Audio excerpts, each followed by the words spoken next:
Yes, alright. Nkulamusizaako nnyo mukwano gwange najjo sinzo bango otuwuliriza bwe bali kwekumira ku mayengo gano aga Yugi Update TV. Innocent Nakunda ono nno ng'omu ku baliida ku bakulembeze mu kibiina ekya National Unity Platform mu Tooro avuddeyo n'abeera concerned nnyo mu kigenda maaso mu ggwanga. Agambye nti nno kikaseera bannayuganda tuyimuke twezinge twekembe kubanga judiciary eri under attack.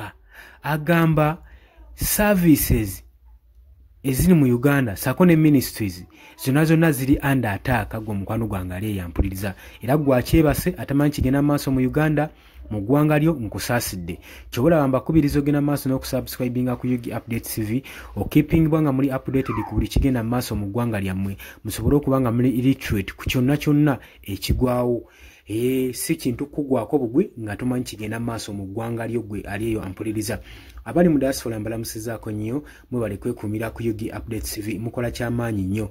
Natukunda agamba nti ebintu ebigenda maaso mu ggwanga binnyamiza amateeka gadafutanga bye basanze si mateeka bamukwatamu nga bye basanze. Demokrasiya attattanyizibwa buli nkya n'eggulo. Agamba nti nno ebikolwa nga bino tebirina ngeri ki gye bigenda twala mu ggwanga lyaffe maaso okugyako nga twekembe guno omulembe oguliwo n'ogenda maaso n'okubbulula eggwanga lyaffe. Natukunda agenze maaso n'okuraisinga serious concern ng'agamba nti nno mu ggwanga lyattu Uganda muli gavumenti eno ewangalidde mu buyinza etakyayinza kubaako kyeyinza na kwongera ku ggwanga lino mw'osanga nga eggwanga lyaffe lirina kye bayita service delay mwe muli obuli bw'enguzi obufumbekedde eggwanga lino. Agamba bino byonna nga tetufunye emijiji mipya tebigenda kubanga bivaawo. Agamba tunulira obusomesa tunulira abaana baffe embeera gye basomeramu kyokka nga requirements ze basaba okutwala ku ssomero impitirivu okamala kyokka omusomesa asomesa abaana ba primary tafiiriddwako. Lwaki ayogera bw'atyo? Agamba wootunulira ku misaala abasomesa bano baabwe gye bafuna sente ntono nnyo n'okusinziira ku bwetaavu bwabwe okubusa n'okulabirira famire zaabwe.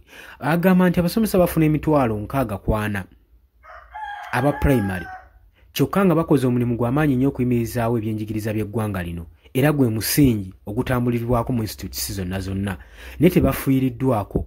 Ezo sente tezirina kyezisobola mukolera nga ye omuntu saako n'okuyimirizaawo famire ye mwe muli okulwala mwe muli okulya mwe muli okwambala mwe muli transport mwe muli airtime.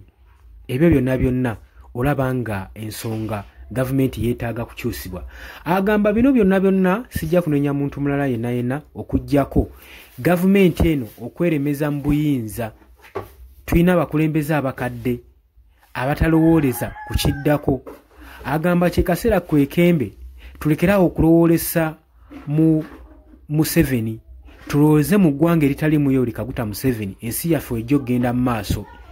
Agamba tunuulira ebintu ebigenda mu maaso n'okugwawo obuli bw'enguzi mu parliament sente bazigabananga we basanze nga tezirinaako n'approve.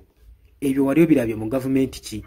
Ye kyaba yeekubidde omulanga n'agamba nti nno mu kaseera kano nga bwe tusemeredde akalulu ka 2026 tulina kuvaayo ne tulwana ne tufuba nnyo ne tulaba nti nno eggwanga lyaffe liva mu bufuzi buno obw'obumbula tusobola okutaasa eggwanga lyaffe nga terinabeera kubanga lizikirizibwa na mulembe gwa Mwami Yoweri Kaguta Museveni. Agamba Mwami Museveni kyalina okukkiriza nti akadde takyalina gy'atwala ggwanga mu maaso so saako ne kabineti ye yonna bakadde tebakyalina kibalowoolesa ggwanga kigenda mu maaso okuggyako ddito obuti n'alirekera emirembe gino egiriuko ne gisobola okubanga gitwala eggwanga mu maaso.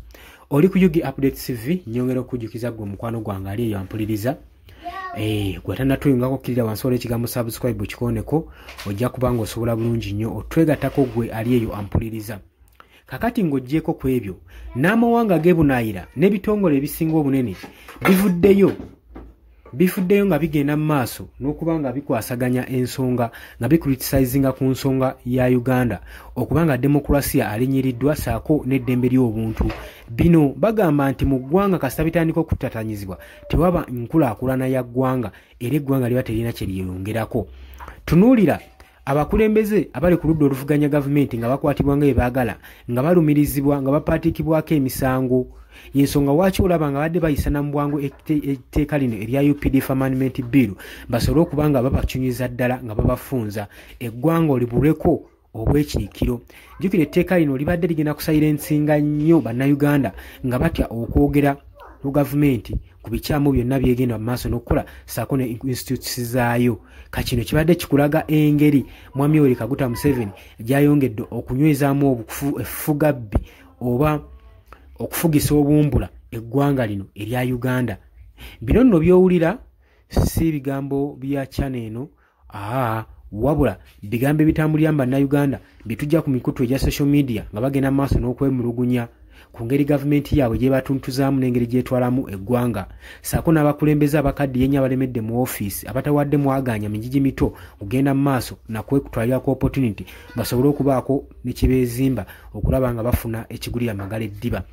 Newankubadde basomye bagamba sente tuition waabwe afiiridde bwemage bandibadde bamukolamu ekirala than n'okugenda mu ssomero. Kino nno ojja kisanga nga 80% ku bannayuganda kino kyonna bakyevuma era bakyekokkola okukozesa sente zaabwe ze bajja muntu oyo okusobola okulaba nga bagenda mu maaso n'ebyenjigiriza bagaa tebirina kye bibagasizza nga bakulembeze emyaka gibakatuuseeko bakyalemedde mu buyinza tetulabawo nsonga egenda mu maaso nakubanga tuteeka mu maanyi byakusoma era gye bujjako mu maaso singa tetulwana nnyo gavumenti eno kuvaako we bagamba bajja kwesanga nga ebyokusoma babisudde mu guluka. So ensonga nga zino woziraba nga ziyitingana ku mikutu egya social media osaanidde okubanga obaako eddoboozi ly'ogiteekako kubanga bwetugireka ensonga ng'eno n'ebeera bwetyo nga bannansi tebagitegedde tuba oliawo tejja kwongerwayo eri mu abo abasaanidde okubanga ensonga eno etuukibwako basobole okubaako nekibakyusaako mu gavumenti eno eriko newankubadde bakaddiyidde mu buyinza. Oli ku Yugi Update TV nagambye gwagala okutuyamba mu nsonga yonna yonna oba olina obwetaavu communication gyagala okukola naffe ojja kuyita ku note 7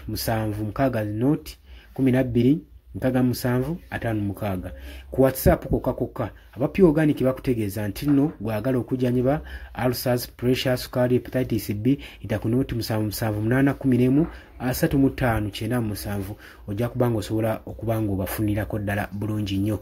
Wabula mwabagala okujja mu comment section okuteekayo opinion yammwe mbategeeza nti nno genda wansi waliwo ekigambo subscribe kikoneko ojja kubanga osobola bulungi nnyo otwegatako. Abali mu diaspora mbatumiddeko nnyo mwebale kwekuumira ku Yugi Update TV mukolera ddala ekintu ekyamaanyi nnyo. Abali ku mulirwana Kenya banange Dani ku Airlines Kenya simanyi gyowadda oba okyaliyo jangu mu comment section obeeko nekyotangaaza. Mbagala nnyo mweraba.